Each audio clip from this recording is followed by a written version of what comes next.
ఈ రోజుటి ఎపిసోడ్ అయితే పెట్టడం అయితే కొంచెం ఆలస్యం అయితే అయింది. దానికైతే సారీ. అంటే కొంచెం ఆలస్యం అవ్వడానికి దానికంటూ రీజన్ ఉంది.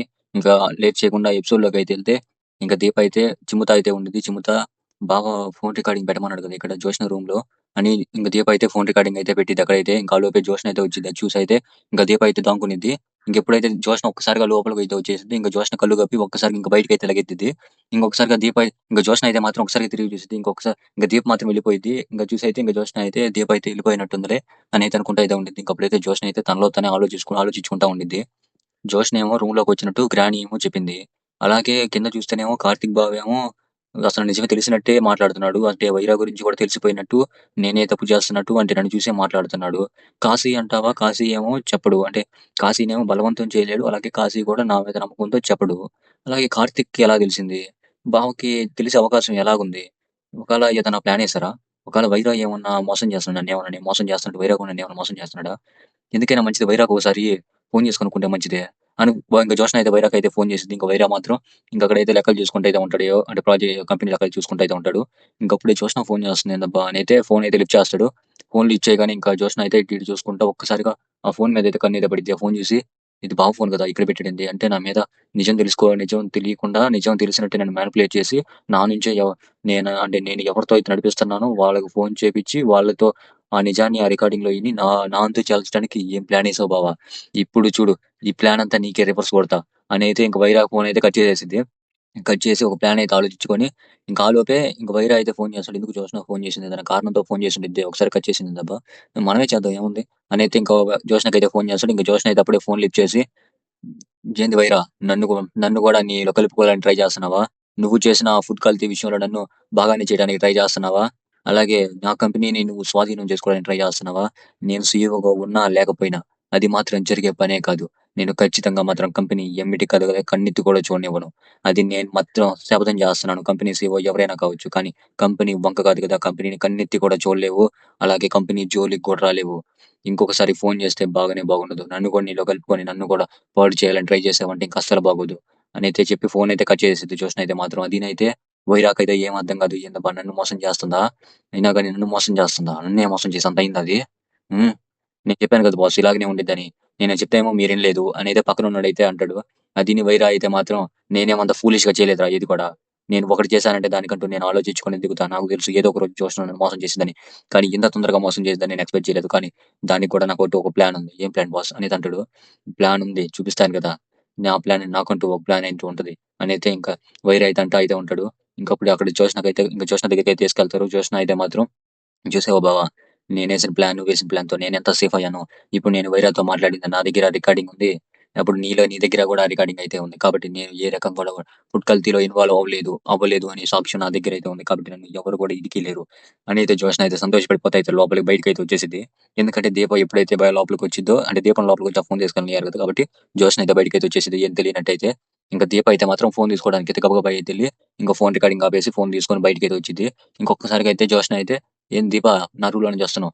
"ఏం లేదు అమ్మాయి గారు. అంటే కొంచెం పనుండి వస్తున్నాను" అనైతే అనిద్ది. ఇంకా జోష్న అయితే మాత్రం "నువ్వు ఈ మధ్య చాలా అంటే చాలా కష్టపడిపోతున్నట్టున్నావే. కొంచెం తగ్గిస్తే మంచిది. ఎలాగైనా కడుపుతా ఉన్నావు గదా! అంత కష్టపడితే బాగోదు. అయినా గాని" అనైతే జోష్న అయితే అనిద్ది. అప్పుడు దీప అయితే మాత్రం "ఏముందిలే అమ్మాయి గారు. కష్టపడ్డా ఎంతవరకు చెప్పండి. ఏదైనా గాని మీ అంత సుఖంగా ఏది జరిగినా జరగనట్టు అన్నీ పట్టించుకోకున్నట్టు ఉండలేం కదా అమ్మాయి గారు. మీకొక నీతి చెప్తాను చూడండి. ఒక చేపంట నీటిలో ఉండి వల దాని చుట్టూ ఉంటే అసలు వల ఉందో లేదో అసలు తెలియనట్టుగా, అసలు మొత్తం నీళ్లు నాయి అన్నట్టుగా ఏదో ఈత కొడుతున్నట్టు ఇదే నా సామ్రాజ్యం అనుకుంటుందంట. ఆ వలలో ఉండి. అంటే ఒక బౌల్‌లో పంచమరావం చిలకుండి ఇదంతా నాదే అనుకుండి చూడండి. అలాగా ఎప్పుడైతే ఆ వల దగ్గరికొచ్చేస్తుందో అప్పుడు నేను చిక్కుకుపోయానేమో అనిపిస్తుండిద్ది. ఆ చేప జీవితం, మీ జీవితం ఒకటే అమ్మాయి గారు అనైతే దీప అయితే అనిద్ది.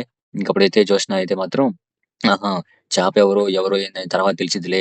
ముందలైనా గాని నువ్వు కడుపుతో ఉన్నావు గదా! ఈ వలేయటం, ఈ సాహసాలు చేయటం కొంచెం తగ్గిస్తే మంచిది. నీకు కడుపులో ఉన్న బిడ్డకి కొంచెం చాలా అంటే చాలా మంచిది. అయన్నీ నువ్వు తగ్గించావంటే అనైతే జోష్న అయితే అనిద్ది. అదినైతే దీప అయితే మాత్రం అవును అమ్మాయి గారు. ఆ! సరేలే అమ్మాయి గారు. ఎవరు ఏం జేయాలో, ఎవరికి ఏం జరిగిద్దో, అసలు ఏంటిదో విషయం తర్వాత తెలిసిద్ది గదా! ఎందుకంత తొందర అనైతే ఇంకా దీప అయితే అనిద్ది. ఇంక జోష్న అయితే ఆ! తెలిసిద్ది. ముందల రికార్డింగ్ ఇను. ఎవరైందో ముందల తర్వాత తెలిసిద్ది నీకు అనైతే అనుకుంటా అయితే ఉండిద్ది. మనసులో అయితే ఇంక దీప అయితే ఎళ్ళిపోయిద్ది. ఇంక దీప ఎళ్ళైతే కార్తీక్ అయితే ఇదంతా ఇనిపించిద్ది. కార్తీక్‌నైతే మాత్రం ఏం గమ్మునైతే ఉంటాడు. ఇంక అప్పుడే దీప అయితే మాత్రం బావ మనం అనుమానించింది నిజం కాదేమో బావ అంటే అసలు వైరాతో అలా మాట్లాడింది కదా! అసలు సంబంధం లేనట్టే మాట్లాడింది కదా! ఇంక దాంట్లో నిజమే ఉండిద్ది చెప్పండి. చెప్పు బావ అసలు జోష్‌నికి దానికి అసలు సంబంధం లేదేమో బావ అనైతే ఇంకా దీప అయితే అనిద్ది. ఇంక అప్పుడైతే కార్తీక్ అయితే అలా ఎలా మాట్లాడుతావు మరదలా? మనం అసలు జోష్న ప్లాన్ అసలు నువ్వు ఎక్స్‌పెక్ట్ కూడా చేయలేవు. అలా ఉండిద్ది.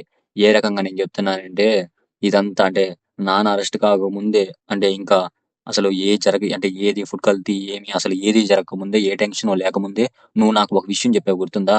కాశీ జోష్న రూమ్‌లో నుంచి వస్తున్నాడని చెప్పావు గుర్తుందా? ఆ విషయం దగ్గర నుంచే ఇయన్నీ మొదలుపెట్టుకొని వచ్చినియి మరదలా. కాబట్టి నువ్వు అంత చీప్‌గా జోష్‌ని ఏం తీసేయబాకు. నా డౌట్ ఏందంటే మాత్రం వైరాతో ఫోన్ చేసి మాట్లాడిందంటే వైరాకి కూడా దీంట్లో సంబంధం ఉంది. నేను ఇందాక మొత్తం తెలిసినట్టే జోష్నతో అయితే మాట్లాడాను. దానికి కారణం ఉంది. నేను కారణం ఉండే నీ చేత కూడా అక్కడ ఫోన్ అయితే పెట్టినిచ్చాను. కారణం ఏందంటే నేను ఇంత లావున మాట్లాడినప్పుడు ఖచ్చితంగా విషయం తెలిసిపోయి ఆ మధ్యలో ఉన్న వ్యక్తి జోష్నని మోసం చేశాడు. మోసం చేసిన దాని వల్ల బావకి మొత్తం చెప్పేసాడు అనుకోని జోష్న ఎప్పుడైతే వాడికి ఫోన్ చేసిందో వాడెవడో మనకు తెలిసిద్ది. ఆ రికార్డింగ్ వల్ల. కాబట్టే నేను ఈ ఫోన్ అక్కడ పెట్టిచ్చాను. నువ్వు అనుకోవచ్చు కాబట్టి కాకపోతే ఇలా సంబంధం లేకుండా మాట్లాడింది కదా! ఏ సంబంధం లేనట్టు మాట్లాడింది కదా! అని అయితే నువ్వు అనొచ్చు. దానికి కూడా ఒక రీజన్ అయితే నువ్వనొచ్చు మనసులా. ఇప్పుడు మళ్ళా జోష్న ఇలా మాట్లాడింది గదా! అనైతే అనొచ్చు. కానీ దానికి గూడా ఒక రీజన్ అయితే ఉంది. నాకిప్పుడు దీన్ని బట్టే జోష్న మీద పూర్తి అనుమానం అయితే కలుగుతుంది. ఎందుకంటావా? నువ్వంతా ఆలోచించేది కరెక్టే మాత్రం నేను ఏది కూడా తప్పు పట్టలే. కానీ నువ్వొకటి ఆలోచించు. ఇప్పుడు చైర్మను తాత. హ్మ్. తర్వాత కంపెనీకి సంబంధించింది మొత్తం చూసుకునేదెవరు? మామయ్య. ఈళ్ళిద్దరికి ఫోను జేస్తాడు. వైరా అయినా ఎవరైనా ఫోను జేస్తే ఫుడ్ కల్తీ చేసినా, ఏం చేసినా గాని ఫోను జేసి ఒకాళ ఏమంటే బెదిరించినా, ఏం చేసినా గాని ఈళ్ళిద్దరికే ఫోను జేస్తారు.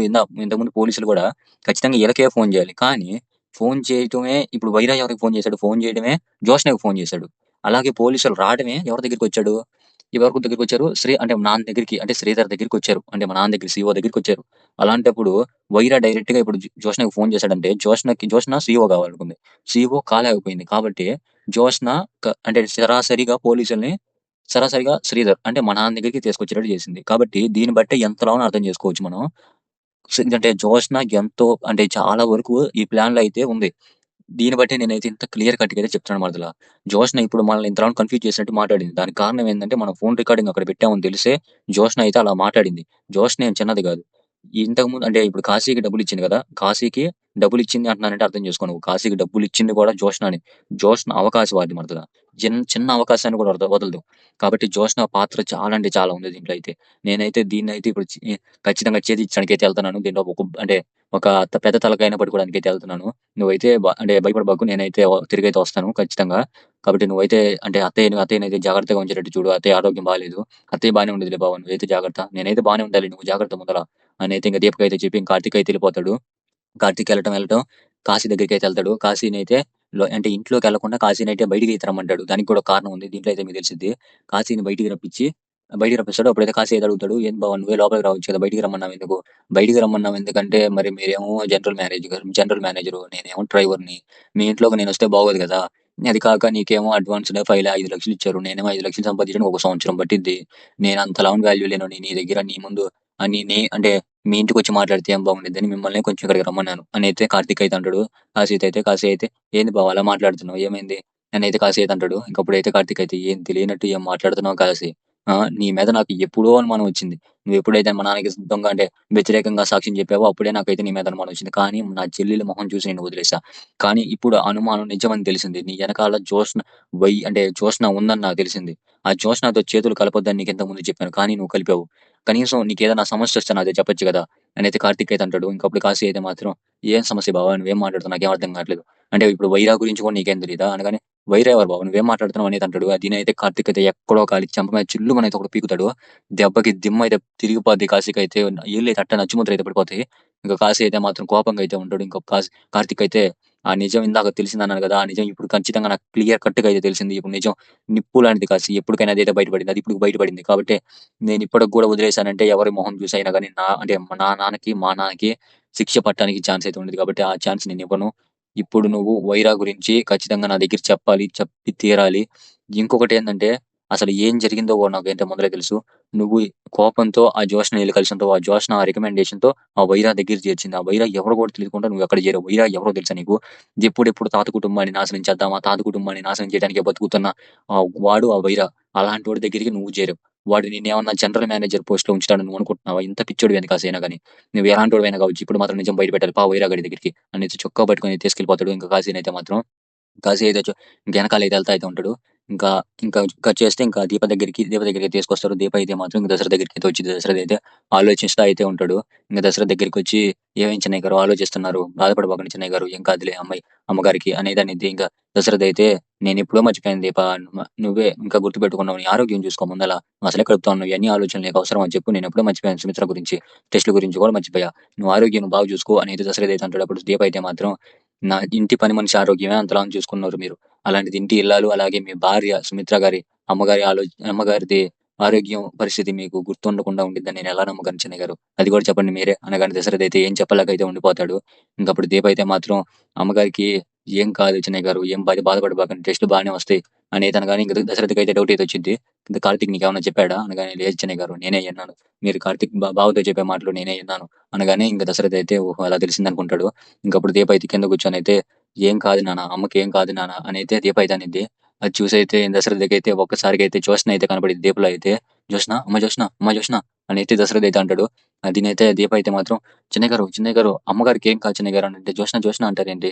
అనేది అనిద్ది. ఇంకా దశరథ అయితే "అదేం లేదమ్మా. ఒక్కోసారి మనం ఎంతో బాధలో ఉన్నప్పుడు అంటే ఒక రకంగా చెప్పాలంటే చిన్నప్పుడు అంటే పిల్లలకి ఏదైనా బాగాలేనప్పుడు "ఇది బానే ఉందమ్మా. ఇప్పుడు ఇంకా బాగానే ఉంది కదా" అనేది అడుగుతాం కదా! అలాగే కొంచెం అంటే తల్లిదండ్రులకు కూడా కొంచెం వయసు అయిపోయిన తర్వాత కొంచెం అంటే ఒక స్థాయి అంటూ వయసొచ్చినప్పుడు ఏదన్నా బాగాలేనప్పుడు లేకపోతే ఒంటరిగా ఎప్పుడన్నా కూర్చున్నప్పుడు ఎప్పుడు నడిచే మనిషి, ఎప్పుడు హడావిడిగా ఉండే మనిషి తన బిడ్డలో వచ్చి చెయ్యి మీద చెయ్యేసి "ఏం కాదు నాన్న నేనున్నాను గదా! ఏం కాదు" అని ఒక ధైర్యం చెప్తే ఆ ధైర్యం వేరమ్మా. అది నువ్వు అంటే మామూలుగా ఇలాంటిది అంటున్నారేంది అనుకోవచ్చు. కానీ అది ఎంతోమంది డాక్టర్లు చేసిన ఆరోగ్య ఇచ్చిన ఆరోగ్యం కంటే అది చాలా అంటే చాలా శక్తివంతమైన ఆరోగ్యం అమ్మా. అది అర్థం చేసుకున్నోళ్ళు ఎప్పటికి కూడా బాగుంటారు. అలాంటిది నువ్వు అర్థం చేసుకొని నా చేతిని పట్టుకొని అలా అని చెప్పినప్పుడు నా కూతురే నాకు గుర్తొచ్చిందమ్మా. ఒక రకంగా చెప్పాలంటే నువ్వే నాకు కూతురు అనిపించావు అనగానే దీప అయితే చాలా అంటే చాలా సంతోషపడతా ఉండిద్ది. ఇంకప్పుడు దశరథ అయితే ఏ జన్మ అంటే ఎప్పుడన్నా ఎవరన్నా చెప్తారు చూసావా దీప, ఎప్పుడు ఏ జన్మలో అన్నా ఎవరికన్నా రుణం ఉంటే వాళ్ళు కూతురుగా పుడతారంట. నువ్వు కూడా నాకు ఏ జన్మలో అన్నా రుణం ఉంటే వచ్చే జన్మలో ఈ జన్మలో రుణం ఉంటే వచ్చే జన్మలో కూతురుగా పుడతావేమో దీప అని అయితే దీపనైతే అంటా ఉంటాడు. ఇంకా అప్పుడు దీప అయితే కన్నీళ్లు పెట్టుకుంటా మీరే నా తండ్రి. ఆ విషయం నేను చెప్పలేకపోతున్నాను. ఏం చేద్దాం? ఆ విషయం చెప్పుకోలేకపోతున్నాను నేను. ఇంకా నా పరిస్థితి ఏంది? అని అయితే దీప అయితే అనుకుంటా అయితే ఉండేది. ఇంకా దీపకైతే ఒక క్లోజప్ అయితే అసలు ఈ రోజు ఎపిసోడ్ అయితే ఇక్కడికైతే కంప్లీట్ అయిపోయింది. ఎక్స్‌ప్లనేషన్ మీరు వచ్చిన ఖచ్చితంగా సబ్స్క్రైబ్ చేయండి. బెల్ ఐకాన్ ప్రెస్ చేస్తే సరిపోతుంది. ఆన్‌లో పెట్టుకుంటే మీకు నోటిఫికేషన్ అప్పుడైతే వస్తుంటాయి. అలాగే బెల్ ఐకాన్ ప్రెస్ చేయడం చాలా మందికి రీచ్ అవ్వాలి. నచ్చితే నా సపోర్ట్ చేయడానికి కూడా ఛాన్స్ అయితే ఉంది. ఎవరైనా చూస్తారనిపిస్తే వాళ్ళకి షేర్ చేశారంటే నాకు ఎంకరేజ్‌మెంట్‌గా అయితే ఉండిద్ది.